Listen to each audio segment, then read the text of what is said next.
السلام علیکم دوستوں، کیسے ہو آپ سب؟ میں ہوں اریج اور آپ ہیں اس وقت میرے چینل اریجشا ناولز پہ۔ آج ہم ریڈ کرنے جا رہے ہیں دست دارم کی قسط نمبر 101۔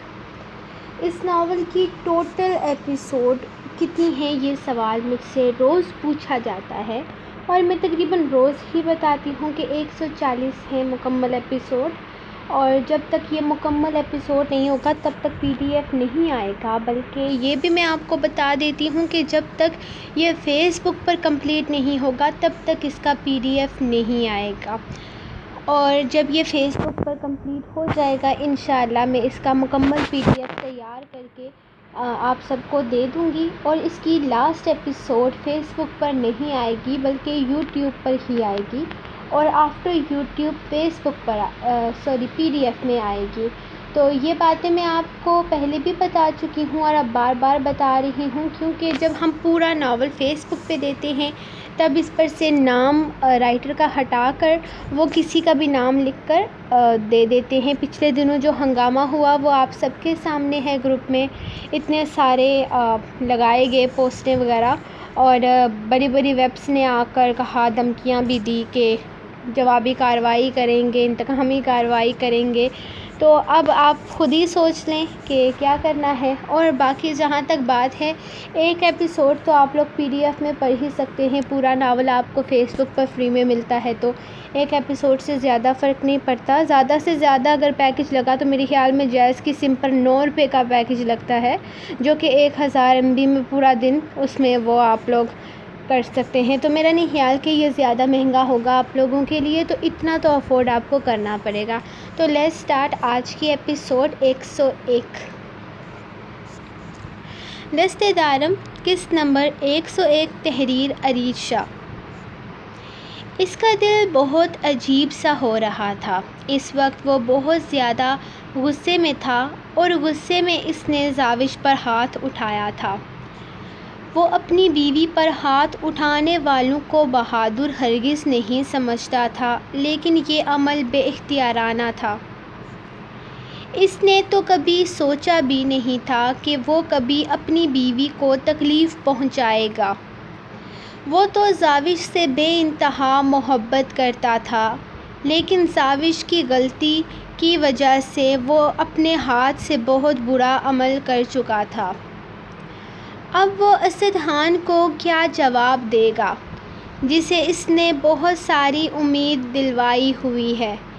اس نے اسے بتایا تھا کہ اس کے پاس ثبوت ہے، اور اس کا یہ ثبوت اس کی بنا پر وہ اتنے بڑے مجرم مردان خان کو گرفتار کر کے سزا دلوا سکتا ہے، لیکن زاوش اس کی وجہ سے وہ اس ثبوت کو کھو چکا تھا۔ اب وہ ثبوت دارم سائیں کے پاس تھا، اور اسے یقین تھا کہ دارم سائیں اسے کسی بھی الٹے سیدھے پنگے میں نہیں پڑنے دے گا۔ وہ صرف اور صرف اس کی فکر کرتا تھا، اس سے محبت کرتا تھا۔ وہ نہیں چاہتا تھا کہ ساحر کسی بڑے مسئلے کا شکار ہو، لیکن وہ اسے کیسے بتاتا کہ مردان خان جیسے مجرم کو اس کے کیے کی سزا دینا تو ساحر کا خواب تھا۔ وہ اپنے ملک کے لیے کچھ کرنا چاہتا تھا، اور اگر اسے موقع مل رہا تھا تو دارم اس کی راہ کی رکاوٹ بن چکا تھا۔ وہ اسے نہیں سمجھا پا رہا تھا کہ مردان خان کوئی عام آدمی نہیں ہے، وہ ایک دہشت گرد ہے جو اس کے ملک کو برباد کرنے کے لیے آیا ہوا ہے۔ وہ دارم کو کچھ نہیں سمجھا پا رہا تھا، اور نہ ہی دارم اس کی کوئی بات سننا چاہتا تھا، اور اوپر سے اس نے زاوش پر بھی ہاتھ اٹھا لیا تھا۔ اسے سب سے زیادہ اس وقت زاوش پر ہی غصہ آ رہا تھا، لیکن اس وقت اسے خود پر غصہ آ رہا تھا۔ اس کی ہمت کیسے ہوئی تھی اپنی معصوم بے قصور بیوی پر ہاتھ اٹھانے کی؟ کیا یہ بات اتنی زیادہ اہمیت کی حامل تھی کہ وہ اپنی معصوم سی بیوی پر ہاتھ اٹھاتا جس کا کوئی قصور نہیں تھا؟ وہ تو بس اس کی جان بچانے کے لیے، اسے مصیبتوں سے دور رکھنے کے لیے یہ قدم اٹھا رہی تھی۔ وہ بیچاری تو محبت کرتی تھی اس سے، اسی لیے تو وہ دارم کے ساتھ اس کی مدد کر رہی تھی تاکہ مردان خان اس کی جان چھوڑ دے اور وہ پرسکون ہو کر اپنی زندگی گزارے۔ لیکن اب سب کچھ الٹا ہو گیا تھا۔ اس نے اپنا سارا غصہ زاوش پر نکال دیا تھا، جو یقیناً ایک بہت بڑی غلطی تھی۔ اسے یقین نہیں کرنا چاہیے تھا، اسے ایسا نہیں کرنا چاہیے تھا۔ زاوش تو بہت معصوم تھی، اسے ان سب چیزوں کے بارے میں کہاں پتہ تھا۔ وہ تو ہر بیوی کی طرح اپنے شوہر کی بھلائی چاہتی تھی، لیکن اس نے غلط کیا تھا۔ اس کی غلطی ہو یا نہ ہو، اسے تھپڑ مارنے جیسا گھٹیا عمل نہیں کرنا چاہیے تھا۔ وہ اس سے ناراض تھی، وہ تو اسے ہونا چاہیے تھا، کیونکہ تھپڑ مارنے کے بعد اسے منانے کی بجائے وہ اسے کمرے سے ہی نکل جانے کا کہہ چکا تھا۔ اپنا غصہ وہ ہر طریقے سے اس پر نکال چکا تھا اور اب اسے خود پر غصہ آ رہا تھا۔ بار بار اپنے ہاتھ کو دیکھتے ہوئے اس نے جنونی انداز میں اپنا ہاتھ پوری قوت سے دیوار پر دے مارا تھا۔ اس کا انداز اتنا جارحانہ تھا کہ دیوار پر لگا سمٹ زمین پر جا گرا تھا اور دراروں کے ساتھ سرخ اینٹیں باہر تک نظر آنے لگی تھیں۔ وہ بنا کچھ بھی کہتا تیزی سے اپنے کمرے سے نکل گیا تھا۔ رات کے 2 بج رہے تھے، لیکن اسے پتہ تھا کہ وہ جاگ رہی ہوگی۔ جو بھی تھا، اسے اپنی بیوی کو منانا تھا۔ وہ بے قصور اس سے بے پناہ محبت کرتی تھی اور اپنی محبت کو محفوظ رکھنے کے لیے اس نے اتنا بڑا قدم اٹھا لیا تھا۔ اس کا قصور اتنا بڑا نہیں تھا جتنی بڑی سزا وہ اسے دے چکا تھا۔ وہ بنا دروازہ کھٹکھٹائے اندر داخل ہوا تو اسے بیڈ پر صرف ثانیہ ہی نظر آئی۔ اسے یاد آیا ثنا تو پیرس جا چکی تھی، لیکن وہ دشمنِ جاں کدھر گئی تھی؟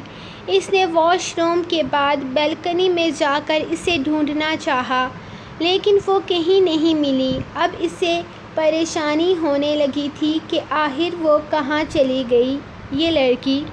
وہ تیزی سے کمرے سے باہر نکلا اور سارے گھر میں تلاش کرنے لگا۔ جب اسے باہر لان میں سنان ٹہلتا نظر آیا، وہ رات کے 2 بجے یہاں کیا کر رہا تھا، وہ سوچتے ہوئے اسی کے پاس چلا آیا۔ تم نے زاوش کو کہیں دیکھا ہے؟ وہ بنا وقت ضائع کرے اس سے سوال کرنے لگا، جبکہ اچانک وہاں ساحر کے آ جانے سے سنان کے چہرے پر گھبراہٹ سی آ گئی۔ اسے لگا جیسے سنان اس سے کچھ چھپا رہا ہے۔ ہاں، وہ میرے کمرے میں سو رہی ہے زرنیش کے ساتھ، لیکن تم کیوں آئے ہو؟ میرا مطلب ہے تم کیوں ڈھونڈ رہے ہو اسے؟ اس نے عجیب سے انداز میں پوچھا تو ساحر کو لگا جیسے سنان پیچھے کی جانب کسی کو اشارہ کر رہا ہے۔ اس نے فوراً مڑ کر دیکھا، لیکن وہاں اسے کوئی نظر نہیں آیا تھا۔ اچھا، زرنیش کے پاس ہے؟ نہیں، بس ایسے ہی پوچھ رہا تھا۔ ٹھیک ہے، صبح ملتے ہیں، وہ کہہ کر اپنے کمرے کی جانب چلا گیا۔ سنان سائیں، تمہارے ہاتھ پر کیا ہوا ہے؟ وہ جا رہا تھا جب سنان کی نظر بے ساختہ ہی اس کے بازو پر پڑی۔ کچھ نہیں، دیوار سے لڑنے کا موڈ ہو رہا تھا، وہ کہہ کر آگے بڑھ گیا۔ سنان بنا کچھ سمجھے ہاں میں سر ہلا چکا تھا۔ ساحر سائیں کے کمرے کی طرف جاتا، موڈ بدلنے پر اپنے کمرے کی طرف جانے کا ارادہ رکھتا تھا، جب اسے لگا کہ سنان اس سے کچھ چھپا رہا تھا۔ کچھ تو تھا جو وہ اس پر ظاہر نہیں ہونے دے رہا تھا۔ وہ وہیں سے پلٹ آیا۔ وہ اس سے پوچھنا چاہتا تھا کہ آخر اسے کوئی مسئلہ ہے تو وہ اس سے شیئر کر سکتا ہے، لیکن باہر آنے پر وہاں مسکان کو اس کے پاس ہنستے دیکھ کر اسے غصہ آیا۔ آدھی رات کو یہ دونوں جہاں اتنے خوشگوار موڈ میں تھے، اگر زری انہیں دیکھ لیتی تو یقیناً سنان کا قتل یقینی تھا۔ حد ہے، سب کے سامنے ایسے ظاہر کرتا ہے جیسے مسکان اس کے لیے کوئی اہمیت نہیں رکھتی اور یہاں کھڑا اسی کے ساتھ گپے مار رہا ہے۔ پتہ نہیں یہ لڑکی کب ہماری زندگی سے دفع ہوگی۔ وہ نفی میں سر ہلاتا اپنے کمرے کی جانب چلا گیا۔ اس وقت اسے دوسروں کی زندگی میں جھانکنے سے زیادہ اپنی زندگی سیٹ کرنے کا مسئلہ بڑا لگ رہا تھا۔ اس کا ارادہ پہلے زری کے کمرے میں جا کر اسے منانے کا تھا، لیکن پھر اس وقت مناسب نہ لگا، اسی لیے صبح اسے منانے کا فیصلہ کرتا اپنے کمرے میں چلا گیا۔ میں تو ڈر گئی تھی کہ نہ جانے کون آ گیا۔ شکر ہے ساحر سائیں تھے۔ میرے دماغ میں تو زرنیش گھوم رہی تھی کہ یہ نہ ہو کہ وہ باہر آ جائے اور مجھے آپ کے ساتھ دیکھے۔ خیر کیا کہا اس نے؟ مائیکلاش پہنچ گئی واپس؟ مسکان اس کے پاس آتے ہوئے تھوڑی دیر پہلے بولی۔ تھوڑی دیر پہلے ساحر کافی پریشان سا اس کے پاس کھڑا تھا۔ ہاں لاش پہنچ گئی ہے اور سمرا بہت بڑے شوق میں ہے۔ وہ بیچاری اپنا سب کچھ کھو چکی ہے، اس وقت بہت بری حالت میں ہے۔ اس کی حالت کو دیکھتے ہوئے اسے پاگل خانے بھیجنے کا فیصلہ کیا گیا ہے۔ اب دیکھتے ہیں دارم اس کا کیا حل نکالتا ہے۔ وہ اسے تفصیل سے بتا رہا تھا۔ مسکان نے صرف ہاں میں سر ہلایا۔ ویسے ساحر سائیں پریشان کیوں تھے؟ وہ اس کے ساتھ چلتے خوشگوار لہجے میں بولی، انداز میں بالکل معصومیت لیے ہوئے تھی۔ یقیناً وہ اپنی خوشی اس پر ظاہر نہیں کرنا چاہتی تھی۔ مسکان میں تو جانتا ہی نہیں تھا کہ تم اتنی معصوم ہو۔ تمہیں تو پتہ ہی نہیں ہوگا کہ ساحر اور زاوش ایک دوسرے سے ناراض ہیں، اور ناراض کس بات پر ہیں یہ تو مجھے نہیں پتہ، لیکن زاوش بہت زیادہ رو رہی تھی، زرنیش کو کچھ بتا رہی تھی، اسی نے ہی مجھے بتایا کہ دونوں کی ناراضگی چل رہی ہے، اور میرے خیال میں جب یہ بات دارم سائیں کو بتا رہا تھا تب تم نے بھی سنا تھا، اور تب تم کافی خوش لگ رہی تھی، بالکل ابھی کی طرح۔ سنان اسے دیکھ کر مسکراتے ہوئے بولا تو دوسری طرف سے مسکان کا دلکش قہقہ فضا میں گونجا۔ سنان شاہ، میں تمہیں بتا نہیں سکتی کہ یہ بات میری زندگی میں کتنی خوشگواریت لے کر آئی ہے۔ تم مجھے جلاتے تھے نا کہ ان دونوں کی محبت سے، اب تو میں سکون میں ہوں، اور دعا کرتی ہوں کہ جب تک میں یہاں رہوں دونوں میں ایسے ہی لڑائی جھگڑے چلتے رہیں، کم از کم میرے سامنے رومانس کرتے نظر تو نہ آئیں، نہ میں ان دونوں کو ایک دوسرے کے ساتھ رومانس کرتا دیکھوں، اور نہ ہی مجھے کوئی مسئلہ ہو۔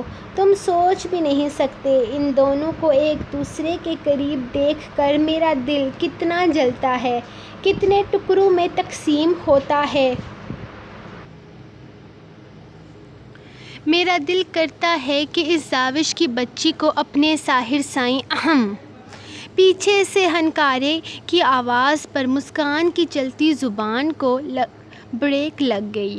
میرا مطلب ہے کتنے افسوس کی بات ہے، دونوں میں لڑائی چل رہی ہے، انہیں اس طرح سے ایک دوسرے سے روٹھنا نہیں چاہیے۔ کتنا خوبصورت کپل ہے، ایک دوسرے کے ساتھ کتنے پیارے لگتے ہیں۔ وہ فوراً بات بدل گئی۔ کون کس کے ساتھ کتنا پیارا لگتا ہے اور کتنا برا، یہ ہم اس کیس ختم ہونے کے بعد ڈسکس کریں گے مسکان بی بی، لیکن تم لوگ ایک دوسرے کے اتنے قریب کھڑے ہو کر گپے لگا رہے ہو، یہ منظر ساحر شاہ اپنی آنکھوں سے دیکھ کر گیا ہے۔ اگر تم دونوں کی وجہ سے میرے کام میں کسی بھی طرح کی گڑبڑ ہوئی تو یاد رکھنا مجھ سے برا اور کوئی نہیں ہوگا، اور ایک بات، اس کیس میں مجھ سے برا کوئی نہیں ہے۔ اس بار بات میرے گھر پر آئی ہے تو میں لحاظ نہیں کروں گا۔ سنان سائیں، تمہارا اس کیس سے جتنا تعلق تھا وہ ختم ہو گیا ہے۔ اب تمہیں راتوں کو جاگ کر آدھی رات مسکان کے ساتھ میٹنگ کرنے کی ضرورت نہیں ہے۔ جاؤ اپنے کمرے میں جا کر آرام کرو۔ وہ گہری نظروں سے گھورتے ہوئے بولا۔ کیسے جاؤں دارم سائیں؟ اوپر میرے کمرے میں زاوج سو رہی ہے زری کے ساتھ۔ بیچاری اتنی زیادہ رو رہی تھی، مجھے تو بہت ترس آیا۔ سنا ہے ساحر نے اسے بہت زیادہ ڈانٹ دیا ہے۔ ہمیں اس معصوم کو اس کیس میں شامل نہیں کرنا چاہیے تھا۔ بیچاری ہماری وجہ سے ساحر سائیں کے غصے کا شکار ہوئی ہے۔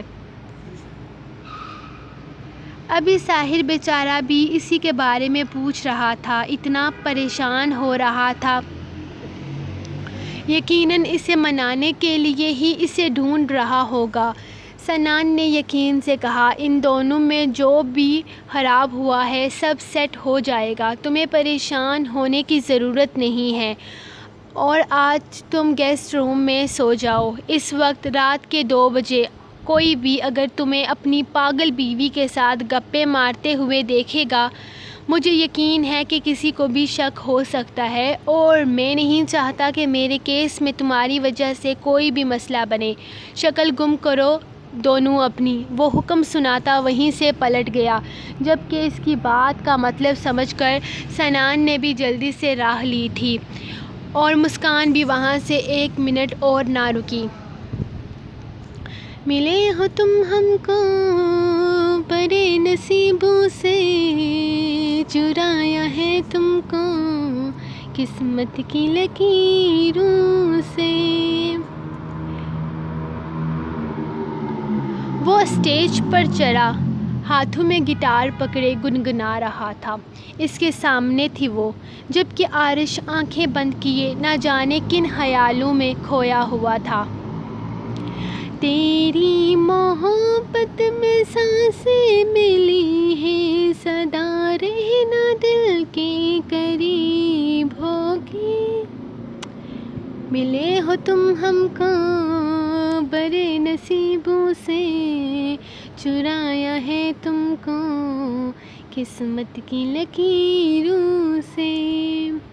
ثنا خاموشی سے اسے دیکھتی چلی گئی۔ یقین کرنا مشکل تھا، لیکن وہ سنگر عارش ہی تھا، اور وہ اپنی اتنی حسین آواز کا مالک تھا۔ اس کے وہم و گمان میں بھی کبھی یہ بات نہیں آئی تھی۔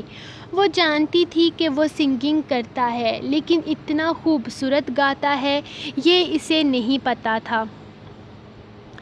تیری چاہتوں میں کتنا تڑپے ہیں، ساون بھی کتنے تجھ بن برسے ہیں، زندگی میں میری جانا جو بھی کمی تھی، تیرے آ جانے سے اب نہیں رہی۔ وہ اپنی آنکھیں بند کیے گنگنائے جا رہا تھا، جبکہ آنکھوں کے اس پار ثنا کا مسکراتا ہوا چہرہ وہ اپنے تمام تر سچے جذبات کے ساتھ دیکھ رہا تھا۔ یہ گانا اسے ہمیشہ سے بہت پسند تھا، اور جب سے ثنا اس کے نکاح میں آئی تھی تب سے یہ گانا اسے اور بھی زیادہ اچھا لگنے لگا تھا، کیونکہ یہ گانا پوری طرح اس کے جذبات کو ظاہر کرتا تھا۔ اس کا ایک ایک بول اس کے سچے جذبات کی کہانی سناتا تھا۔ کتنا ترسا تھا وہ اس کی محبت میں، کتنے ساون بیت گئے تھے اس کی جدائی میں۔ جب سے وہ اس کی زندگی میں آئی تھی اسے لگا تھا کہ ہر کمی پوری ہو چکی ہے، جو اسے چاہیے تھا وہ اسے مل چکا ہے۔ اب اسے کسی اور چیز کی تمنا نہیں تھی۔ وہ اپنی ہر خواہش ثنا کے وجود سے پوری ہو چکی تھی۔ جبکہ اس کے الفاظ کی گہرائی کو محسوس کرتے ہوئے ثنا بے اختیار اپنی پلکیں جھکا گئی۔ اس کی محبت بھرے جذبات کی آنچ اس تک بھی پہنچ رہی تھی۔ سدا ہی رہنا تم میرے قریب ہو کے، چرایا ہے تم کو قسمت کی لکیروں سے۔ وہ گنگنائے جا رہا تھا، اس کا ایک ایک لفظ ثنا کو اپنے دل میں اترتا محسوس ہو رہا تھا۔ گٹار کو اپنے ساتھ کھڑے دوسرے لڑکے کے حوالے کرتا وہ اپنے چہرے پر لبوں کے قریب مائک لگا کر آہستہ آہستہ سیڑھیاں اترنے لگا۔ اس کے ساتھ ہی اسپاٹ لائٹ بھی اس کے پیچھے پیچھے آ رہی تھی۔ اسے اپنے قریب آتے دیکھ کر ثنا کو گھبراہٹ ہونے لگی۔ وہ کیا کرنے والا تھا وہ سمجھ نہیں پا رہی تھی۔ اس نے آگے بڑھ کر آگے پیچھے عارش کو تلاش کرنا چاہا کہ وہ اسے کہیں نظر نہیں آیا۔ باہوں میں تیری یاراں جنت ہے، مانگی خدا سے تو وہ منت ہے۔ وہ اس کا ہاتھ اپنے ہاتھ میں تھامتے ہوئے اس کے سامنے گھٹنوں کے بل زمین پر بیٹھ گیا، جبکہ ثنا سے سانس لینا بھی دشوار ہو گیا تھا۔ وہ اس طرح کی کوئی حرکت کرے گا یہ اس کے وہم و گمان میں بھی نہ تھا۔ تیری وفا کا سہارا ملا ہے، تیری ہی وجہ سے اب میں زندہ ہوں۔ عارش سا اپنے تمام تر جذبات اس کے سامنے کھول کر رکھ چکا تھا۔ فضا میں تالیوں اور سیٹیوں کا لمبا سلسلہ شروع ہو چکا تھا۔ ہر کوئی اپنے فیورٹ سنگر کو ایک لڑکی کے سامنے گھٹنوں کے بل بیٹھا دیکھ حیران اور پریشان تھا۔ ملے ہو تم ہم کو برے نصیبوں سے، چرایا ہے تم کو قسمت کی لکیروں سے۔ اس کے گھبرانے پر وہ اٹھ کر کھڑا ہوا اور اگلے ہی لمحے اس کی نازک سی کمر کو تھام کر اسے اپنے سینے میں بھینج لیا۔ I love you مسز عارشہ، میرا عشق سائیں، اس نے مائک میں سرگوشی نما آواز میں کہا، جو وہاں موجود ہر شخص نے بہت غور سے سنا تھا، جبکہ ثنا تو گھبراہٹ کے مارے اس کے سینے سے سر تک نہیں نکال پا رہی تھی۔ اس کے وہم و گمان میں بھی نہ تھا کہ وہ کوئی ایسی حرکت کرنے والا ہے۔ وہ اس سے محبت کرتا تھا، وہ جان گئی تھی، لیکن اتنی محبت وہ یوں اظہار محبت کرے گا سب کے سامنے، سب کے بیچ، وہ اسے اتنی عزت دے گا۔ اس کی آنکھیں نم ہونے لگیں۔ عارش کی بے پناہ محبتوں کے سامنے وہ اپنے پرانے تمام تر رویوں پر شرمندہ ہو رہی تھی۔ اوئے بغیرتو، تم وہاں کھڑے کیا کر رہے ہو؟ یہاں آ کر اپنی بھابھی سے ملو۔ اس نے پیچھے اپنے دوستوں کی جانب اشارہ کیا، جہاں کچھ لڑکے تقریباً بھاگتے ہوئے اس کی طرف آئے تھے، جن میں 2 لڑکیاں بھی تھیں۔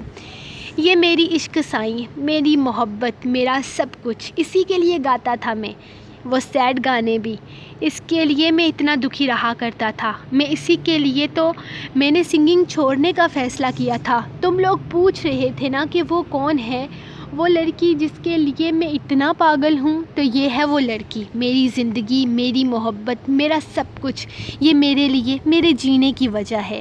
اللہ تعالیٰ نے اس کے دل میں نہ سہی لیکن اس کی زندگی میں میری جگہ بنا دی ہے، اور میں نے سب کے سائے، اس کے سائے کے ساتھ بھی رہوں تو خوش رہوں گا۔ ایک دن اسے مجھ سے محبت ہو جائے گی، اس کی گارنٹی میں دیتا ہوں، کیونکہ میں اچھا بندہ ہوں اور اچھے لوگوں سے محبت ہو ہی جاتی ہے۔ اگر تمہیں مجھ پر یقین نہیں، ان سب سے پوچھ سکتی ہو۔ چلو چلو، اب شکل کیا دیکھ رہے ہو میری؟ تم لوگوں کو پیسے ملے ہیں نا تعریف کرنے کے لیے، تو چلو میری تعریف کرو جلدی سے۔ اپنی تعریف کرنا اتنی تعریف کرنا کہ اسے مجھ سے محبت ہو جائے۔ ان سب کو ثنا سے ملوا کر وہ ان کی طرف متوجہ ہوا، جو ہاں میں سر ہلاتے کسی طوطے کی طرح اس کی تعریفوں کے پل باندھنے لگے تھے، جس میں تعریفیں کم اور اس کی عزت افزائی زیادہ تھی۔ ثنا کو ہنسی تو بہت آ رہی تھی، لیکن یہ سب کچھ اس کی سوچ سے بہت الگ تھا۔ جہاں سارا پھپھو سائیں نے عارش کو اس سے ملنے سے منع کیا تھا، وہاں عارب اسے اپنے ساتھ یہیں پر لے آیا تھا، اور اب وہ کتنے سکون سے اسے وہاں پارٹی میں موجود ہر انسان سے ملوا رہا تھا۔ زیادہ تر تو لڑکیاں اداس ہو رہی تھیں، جبکہ لڑکے کافی خوش لگ رہے تھے۔ یہ شام بہت خوبصورت تھی۔ عارب بھی وہیں تھا اپنے دوستوں کے ساتھ، لیکن عارش نے اسے اپنے ساتھ رکھا، سب کے سامنے اسے اپنی بیوی کے طور پر متعارف کروایا۔ لیکن جیسے جیسے پارٹی اپنے اختتام تک پہنچ رہی تھی، ثنا کو گھبراہٹ ہونے لگی تھی، کیونکہ عارش نے اس سے کہا تھا کہ وہ اسے اپنے ساتھ کہیں لے کر جانے والا ہے، جس میں عرب بھی اس کا ساتھ دے گا، اور اس کام کے لیے وہ عرب کو اچھی خاصی رشوت بھی دے چکا تھا۔ سو گائز، یہ رہی آج کی ایپیسوڈ۔ انشاءاللہ ملتے ہیں ہم نیکسٹ ایپیسوڈ میں کل، تب تک کے لیے اپنی رائٹر کو دیں اجازت، اور انشاءاللہ کل کی ایپیسوڈ آپ کو ملے گی رات کے 10:20 پر، کیونکہ 10 بجے میں ریکارڈنگ سٹارٹ کرتی ہوں، 25 منٹ کی ریکارڈنگ ہوتی ہے۔ تو کل ملتے ہیں نیکسٹ ایپیسوڈ میں، تب تک کے لیے اللہ حافظ۔